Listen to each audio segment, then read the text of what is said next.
احنا بتوع الطعميه، اهلا وسهلا بك يا عم في فول الطعميه. بتاكل فول وطعميه هتبقى راجل في الملعب. شوف النهارده بالثلاثه يا حبيبي، يا ابو ثلاثه يا ابو ثلاثه. السلام عليكم ورحمه الله وبركاته، اهلا وسهلا بكم في فيديو جديد. بس قبل ما نبدا الفيديو نقول بسم الله والصلاه والسلام على رسول الله. وفي عندنا النهارده رسائل مع الفرحه ومع الانجاز اللي النهارده النادي الاهلي عمله، وحسين الشحات اللي بيسطر تاريخ باكتر لاعب في كاس العالم مشاركه للمباريات. والنهارده كمان عدى اهداف كتيره. عندنا كلام كتير لازم نقوله، وعندنا كمان كلام كتير لازم نوجهه، او بمعنى اصح رسائل للاستاذ نعمة الله، الراجل اللي بدأ كده المباراه النهارده وقال في ركله جزاء للنادي الاهلي، والراجل ما كدبش خبر. وفي كمان الناس حبايبنا اللي كانوا بيتفرجوا معانا على المباراه، الناس كلها ابدت بالمباراه هتكون زي مباراه الهلال. في ناس قالت هتبقى 3 وفي ناس قالت هتبقى 4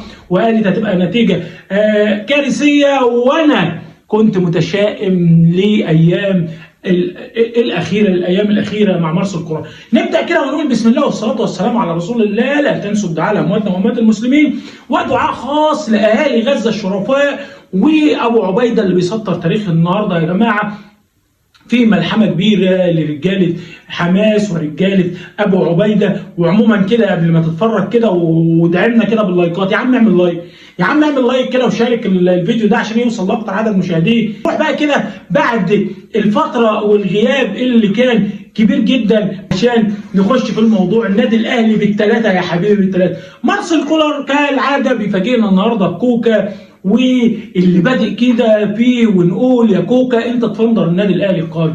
عموما هنتكلم على الايجابيات ونتكلم على بعض السلبيات، بس نبدا كده بتشكيله النادي الاهلي. محمد الشناوي وياسر ابراهيم اللي كان راجل قوي، ومحمد عبد المنعم وعلي معلول اللي صالح جماهير النادي الاهلي بركله الجزاء، وقلت له حطها في النص يا عم معلول، حطها في النص وسمع الكلام. وناحيه اليمين محمد هاني. يا عم محمد هاني مش لازم يعني كل شويه تشتت الكوره تضرب شلوط في الكوره. عموما محمد هاني اللي دايما بيبان في كاس العالم للانديه، وكنت اتمنى اشوف اكرم توفيق، اكرم رجوله. المهم محمد هاني ادى بشكل كويس جدا، واغلب اللعيبه النهارده ادت بشكل كويس جدا. امام عاشور اللي ما شفناهوش الا في الجول، ومروان عطيه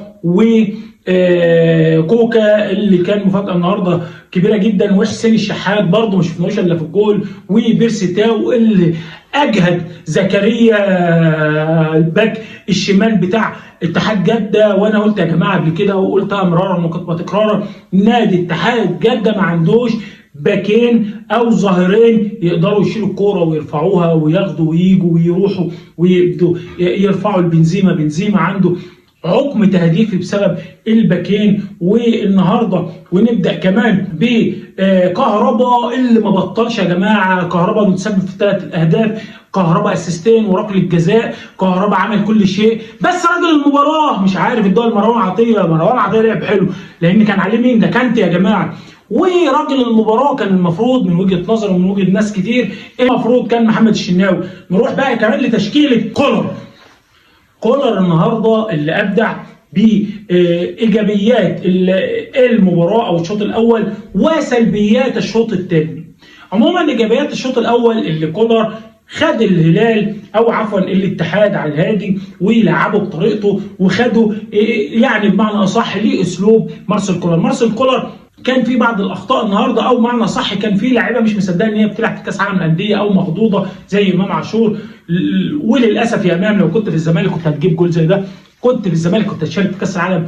مش بنقلل من اي حد، بس هو ده الواقع يا جماعه. النادي الاهلي مشاركات عده يا عم، مش اوكلاند سيتي اللي بيجي يتغلب ويتوكل على الله. وانا ما عادش عاوز حاجه تاني، انا اهم حاجه فزت على الاتحاد وخدت صقر 2006 بالجيل الذهبي بتاع عماد متعب وابو تريكه وكل اللاعبين عشان ما ننساش حد.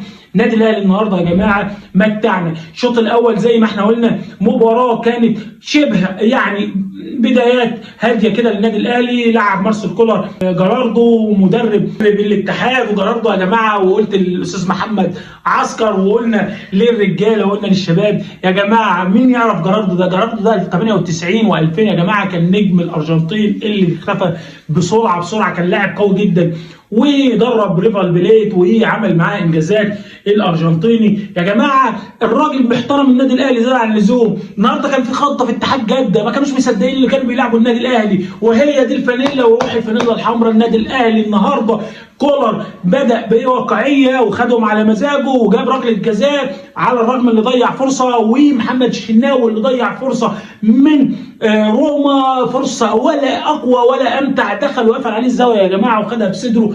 اسد يا شناوي، اسد يا شناوي، لولا الهدف والله لا اديت لك انا احسن حارس في البطوله واحسن حارس في القاره. للاسف خدها منك ياسين بونو. ونروح كده يا جماعه للجول. علي معلول وهو بيلعب ركله الجزاء، قلت له في النص لعبها في النص، جت جول. كان الموضوع في صن داونز سهل جدا يا عم علول، وسهل جدا، وانت احسن واحد تلعب في النص، تلعب في النص مظبوط، سهله. صالحت جمهورنا وعملت لنا كده وعملت جمهور الاتحاد كده، شكرا يا عم علولو اللي كنت النهارده من نجوم المباراه.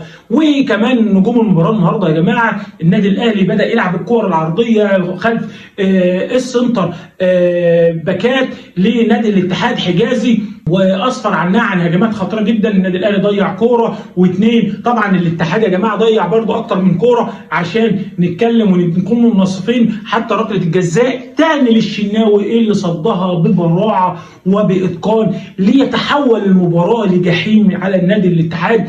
والنادي الاهلي يتفوق كمان معنويا مع الهدف ويصدد ركله الجزاء دي، خلت النادي الاهلي في شكل تاني. النادي الاهلي يا جماعه، ومش هنتكلم كمان ان هو علم على الاتحاد، لان جماهير الاتحاد في السوشيال حوالي اسبوع يا جماعه من ساعه ما عرفوا ان هم هيقابلوا النادي الاهلي من ايام القرعه في شهر 9.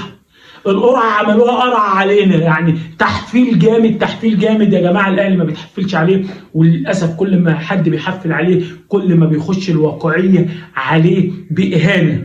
ويا استاذ وليد يا اللي استهنت من النادي الاهلي وكل جمهور السعوديه، انا بتفرج على الدوري السعودي وبتفرج حاليا من امتع الدوريات، ان ما كانش هو الاحسن، تفوق كمان على بعض الدوريات الاوروبيه.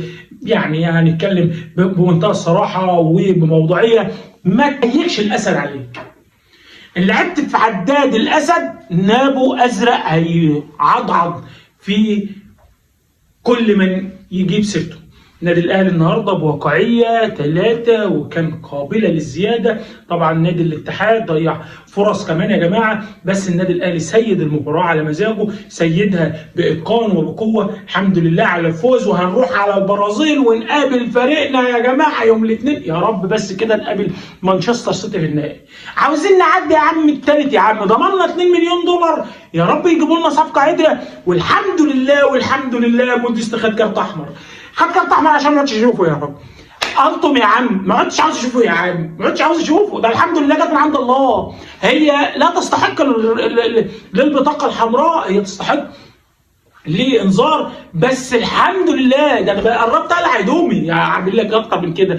ضغط كان عالي يا عم كولر، بعدنا يا عم عن موديست.